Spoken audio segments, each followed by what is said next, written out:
ইহুদিরাও দান করে, খ্রিস্টানেরাও দান করে। আপনি মনে করতে পারেন খ্রিস্টানদেরকে সরকার চালায়, না না না, তাদের মিশন আছে। তারা আমার নবীকে মানে না, তারা ঈসা নবীকে শেষ নবী মানে। বিভিন্ন ভাবে তারা টাকা পয়সা কালেকশন করে, তারা অর্থ দিয়ে তারা তাদের যারা আছে তারা দান করে। সেই দানের টাকা দিয়ে পুরা পৃথিবীতে খ্রিস্টানের মিশনারি তারা চালাচ্ছে দানের টাকায়। এজন্য আল্লাহ পাক বলেছেন, প্রথম হচ্ছে ঈমান, দ্বিতীয় নম্বরে আল্লাহ পাক বললেন সালাতের কথা। ঈমান যার আছে তার সালাত আছে, আর যার ঈমান নাই তার সালাত নাই, আর যার সালাত আছে তার ঈমান আছে। ঠিক কি না বলেন? এই জন্য আল্লাহ পাক বলেন পবিত্র কোরআনুল কারীমের ভিতরে, ও মুমিনরা শোনো, এই কোরআনটাকে তোমাদের জন্য আমি শুধু উপদেশ বানিয়ে দিই নাই, এই কোরআনটাকে তোমাদের জন্য আমি তোমাদের জীবন থেকে, তোমাদের রাষ্ট্র ব্যবস্থা থেকে, তোমাদের সংসদ ভবন থেকে নিয়ে শুরু করে, রান্নাঘর থেকে নিয়ে শুরু করে একেবারে সংসদ ভবন পর্যন্ত তোমাদের পুরা রাষ্ট্র তোমরা কিভাবে চালাবে, রাষ্ট্র কিভাবে পরিচালনা করবে, সমাজ কিভাবে করে পরিচালনা করবে। সমাজের ভিতরে তুমি বড় নেতা হয়েছ, অনেক বড় নেতা, তোমার কি দায়িত্ব থাকবে? আল্লাহ পাক সে কথাটাও কোরআন শরীফে বলে দিয়েছেন, আল্লাযীনা ইম্মাক্কান্নাহুম ফিল আরদি আকামুস সালাত ওয়া আতাউয যাকাত ওয়া আমারু বিল মারুফ ওয়া নাহাউ আনিল মুনকার। সমাজের ভিতরে যিনি নেতা হবেন, মসজিদের যে সভাপতি হবেন, মসজিদের যে দায়িত্বে থাকবেন, এবং মসজিদ নয় শুধু সমাজের ভিতরে যে মাতবার থাকবেন, সেই নেতার রাষ্ট্রীয় নেতার, সমাজের নেতার, সব নেতার একটাই দায়িত্ব থাকবে, তারা ঈমান আনার পরে সালাত তারা কায়েম করবে। জোরে বলেন সুবহানাল্লাহ। এই জন্য আল্লাহ পাক বলেন পবিত্র কোরআন তোমাদের উপর আমি নাজিল করেছি। যদি আমরা প্রশ্ন করি, আল্লাহ এই কোরআনটা আমাদের জন্য যে নাজিল করলেন, এই কোরআন আমাদেরকে কি দিবে, আর এই কোরআন থেকে আমরা কি পাবো, কোরআন আমাদেরকে কি দিতে পারবে? পরিষ্কার ভাবে কোরআন বলে দিবে, এই কোরআন তোমাদের জন্য আমি নাজিল করেছি, তোমাদেরকে নূর দিবে। নূর মানে হচ্ছে আলম। কিতাবুন আনজালনাহু ইলাইকা লিতুখরিজান নাসা মিনাজ যুলুমাতি ইলান নূর। জোরে বলুন আল্লাহু আকবার। আল্লাহ রাব্বুল আলামিন বলেন, হাবিব হাবিব হাবিব, কিতাবুন আনজালনাহু ইলাইকা লিতুখরিজান নাসা মিনাজ যুলুমাতি ইলান নূর। হাবিব, আপনার উপরে আমি এই কিতাব এজন্য নাজিল করেছি, এই জন্যই নাজিল করেছি, যাতে করে এই কোরআন দিয়ে, এই কোরআনের মেসেজ দিয়ে, এই কোরআনের বাণী দিয়ে আপনি যাতে করে মানুষকে অন্ধকার থেকে আলোর দিকে নিয়ে আসতে পারে। কেমন সুন্দর আল্লাহ পাক কোরআন দিলেন। এই কোরআনটা আল্লাহ রাব্বুল আলামিন এত চমৎকার ভাবে আমাদেরকে দিলেন। শুধু তাই নয়, কোরআনটাকে আল্লাহ নূর বললেন। নূর মানে হচ্ছে আলম।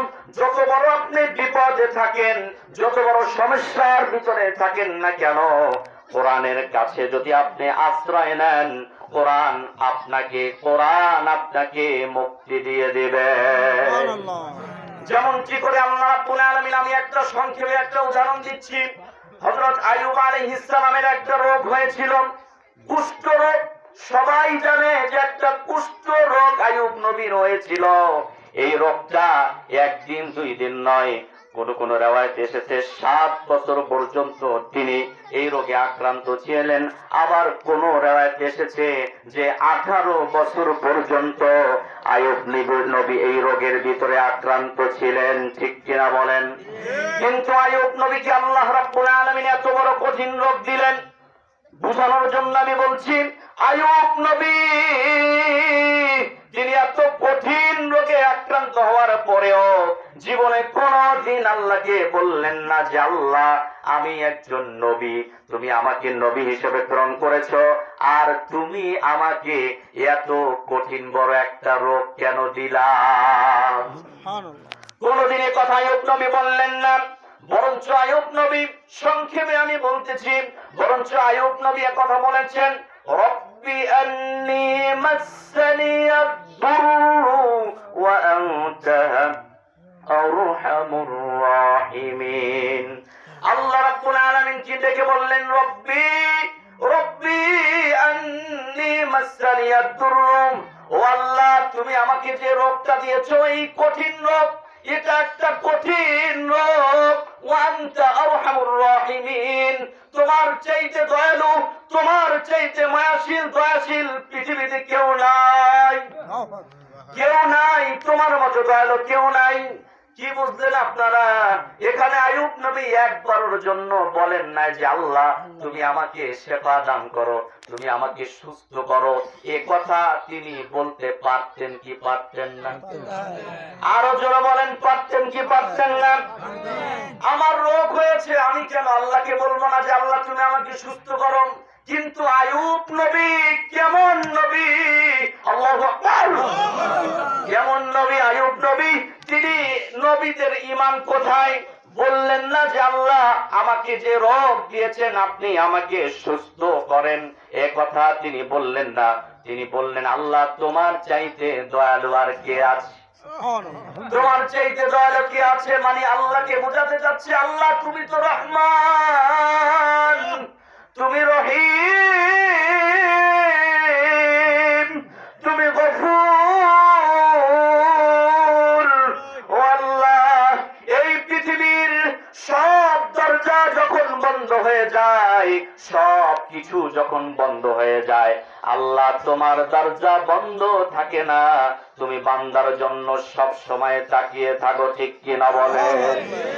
এই জন্য আইয়ুব নবী বললেন আল্লাহ এ কথা বললেন, তার মানে হচ্ছে কি আইয়ুব নবীর এই ঘটনা থেকে, আয়াত থেকে শিক্ষা গ্রহণ করা যেতে পারে যে আইয়ুব নবী আল্লাহর কাছে আল্লাহর তার রোগের জন্য আল্লাহ রব্বুল আলামিনের প্রশংসা করেছেন, ঠিক কিনা বলে?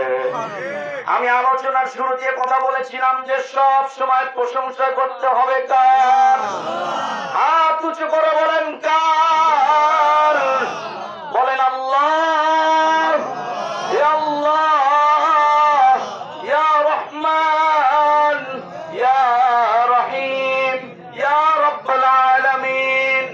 আল্লাহ রব্বুল আলামিন পবিত্র কোরআনের ভিতরে কথা বললেন, আবার সুন্দরভাবে বললেন, পৃথিবীর কোন মানুষ যদি কোন অসহায়ের ভিতরে পড়ে যায়, কোন মুসিবতের ভিতরে পড়ে যায়, কোন অসুস্থতার ভিতরে যদি পড়ে যায়, কোন সমস্যার ভিতরে যদি পড়ে যায়, এই কোরআন তাদেরকে সেবা দান করবে, এই বিশ্বাস আপনাদের আছে না?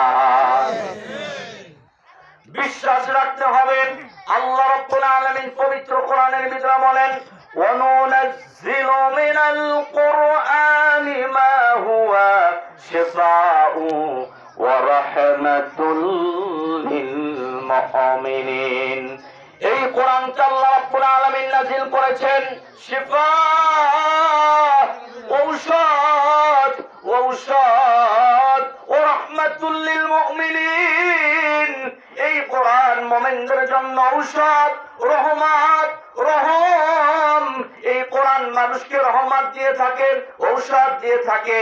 যেমন এই পৃথিবীর কোন মানুষ, কোন পৃথিবীর মানুষকে যদি যত বড় ডাক্তার হোক, যত বড় ইংল্যান্ডের ডাক্তার হোক, লন্ডনের ডাক্তার হোক, আমেরিকার ডাক্তার হোক, যত বড় ডাক্তার হোক না কেন, কোন ডাক্তারকে যদি আপনি বলেন ও ডাক্তার আমার মেয়েটা বোবা, আমার মেয়েটা বোবা, আমার ছেলেটা বোবা, আপনি এই বোবাকে ভালো করে দেন, পৃথিবীর সব ডাক্তারেরা একটাই কথা বলবে যে বোবা মানুষের কোনো ঔষধ নাই, ঠিক কিনা বলেন?